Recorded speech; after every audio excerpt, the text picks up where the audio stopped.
Okay, so what can we expect from the official opposition? Let's ask Adam Chambers. He's an Ontario Conservative MP and a Conservative Party international trade critic. Adam Chambers, welcome back to the show. It's good to see you. Thanks for having me, David. Are you going to take Minister Champagne's advice and do some soul searching over the weekend to see if you can come to peace with this budget and vote in favor?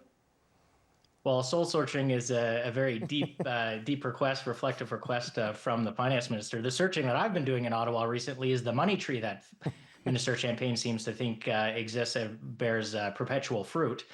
We've indicated to the government a number of suggestions on how they could have earned Conservative supports for the budget. Was about having a lower deficit, some additional investments we had recommended, some additional enhancements to ideas that Liberals already had in terms of GST off of new homes, for example. You know, they're limiting it to just first-time home buyers. We said that should be to everybody.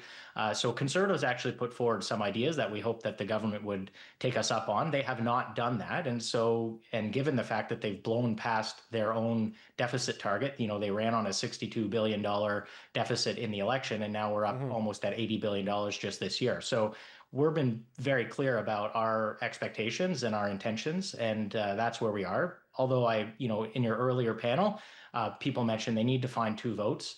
There are multiple parties that the government could work with in order to find those 2 votes.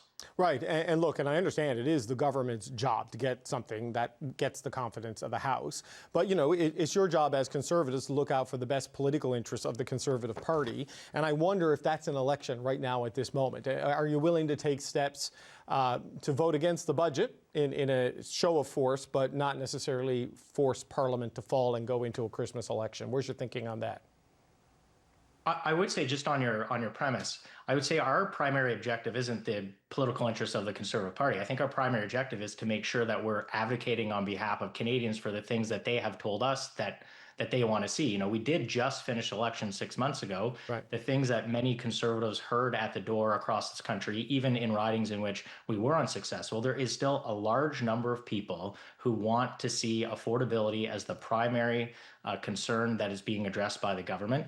And additionally, you know, deficits and these endless deficits that have really no end in sight create challenges for the next generation, but as well, in some cases, drive up prices today for people. Right. Okay. If I said primary objective, I didn't necessarily mean it was your primary, but it is a factor you have to consider. But it sounds like, based on what you've just said and what your leader has said, that you tend to vote en masse and perhaps with unanimity against the budget on Monday. Yes, that's where it is?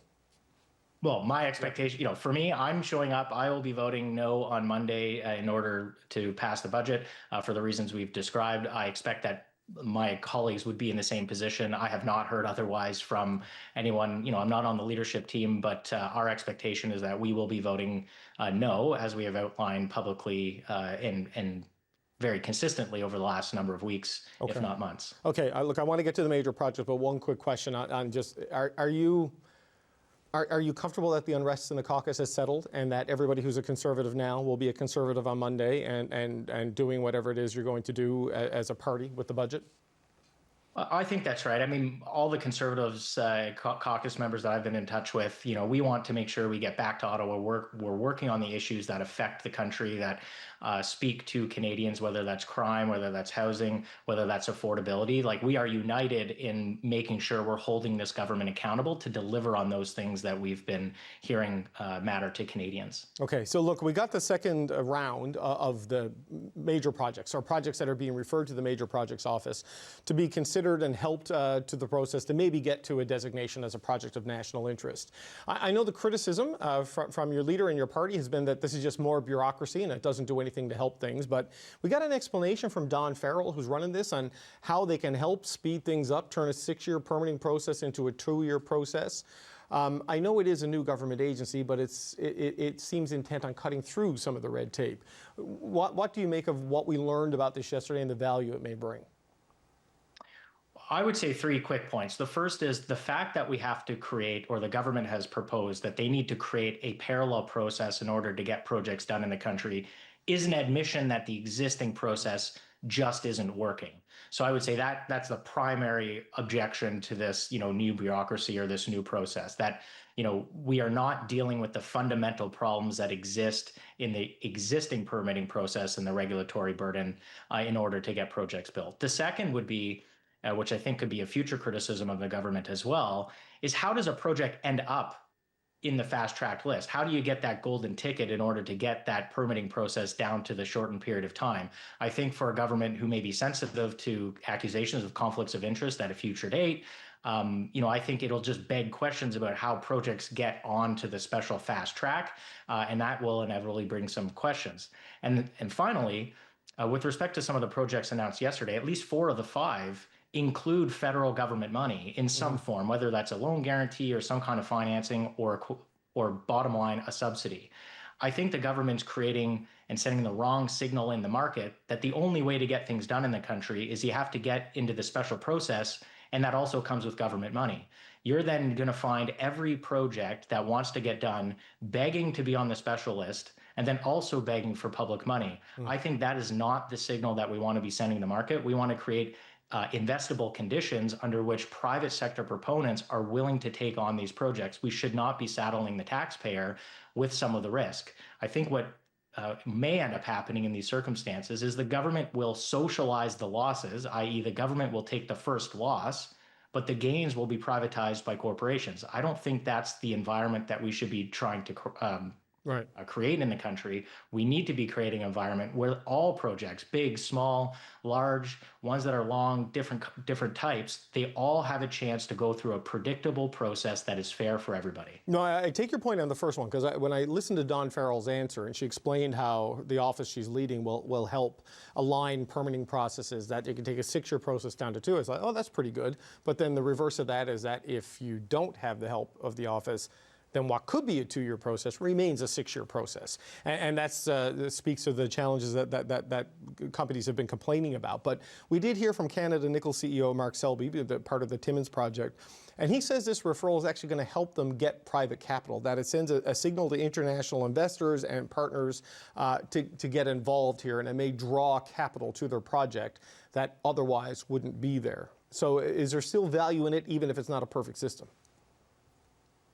Well, I would hope that if a government has said that they like a certain project, that would obviously be a selling point for some potential investors. But does that mean that all investors are now going to wait and only invest in projects that the government has now given a green light to through the Major Projects Office? I think this is yet another example of why we need to fix the underlying issues in the regulatory permitting process, and in order to create an environment where you have all these opportunities available to anybody, so long as they have, they go through the proper process, in a process that's predictable and fast, and one that is not dependent upon the government in order to give somebody the special green ticket.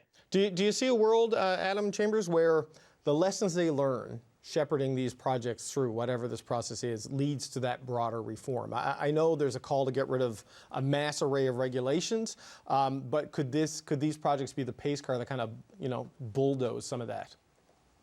David, you're very optimistic. I mean, the government has not said that yet. I mean, they could have easily said at the beginning or shortly after the election, look, we want to reform the overall process, but in the first 24 months or the first 18 months, here's what we're going to do. We want to get things going, so we're going to create this other track while we do the hard work of doing an overhaul review.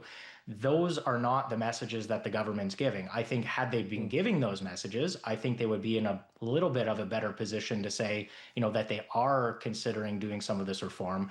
All indications suggest that they won't be doing that. But they have talked about a red tape reduction, a red tape review, regulatory review. I've spoken to people in DFO and other places being tasked with overhauling the issues in sort of the Fisheries Act that limit development near water. So there is a process that is happening. It's just, is it large enough and is it public enough and fast enough, I guess? Well, I think if the process was going to yield substantial fruits, this government has shown itself to promise very high expectations, set very high expectations for itself. They have not been suggesting that the regulatory review is going to result in significant improvements. I hope, of course, that they do result in significant improvements, but I would think that they should be a lot broader and more ambitious than what they've indicated. Okay. Conservative MP Adam Chambers, thanks for joining us. Maybe we'll talk to you next week, especially if we're in the middle of an election campaign. Thanks for being here today, sir.